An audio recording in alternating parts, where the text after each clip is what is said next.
Zee Marathi, चर्चाही होणारच। महिलांनी न घाबरता व्यवसायाकडे वळावं, कारण महिलांचं योग्य नियोजन करण्यात सक्षम असते।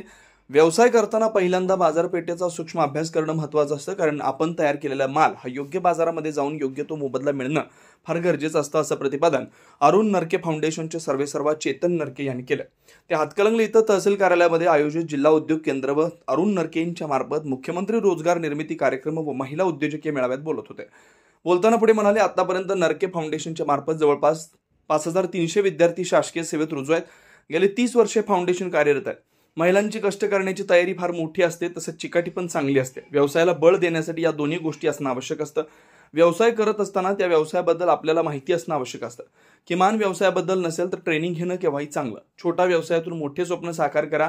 हे करत असताना बँक क्षेत्रातील अद्ययावत माहिती आपल्याजवळ असणं गरजेचं आहे। तुमच्याकडे बाजारपेठ उपलब्ध नसेल तर तो आम्ही आमच्या फाउंडेशनच्या माध्यमातून उपलब्ध करून देऊ, मात्र महिलांनी उद्योजक होण्याचं स्वप्न पाहावं।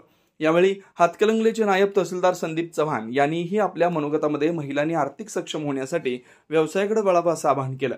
या कार्यक्रमात नायब तहसीलदार रुपाली सूर्यवंशी, माजी पंचायत समिती सदस्य संतोष माळी, श्री ठोंबरे यांनी आपलं मनोगत व्यक्त केलं।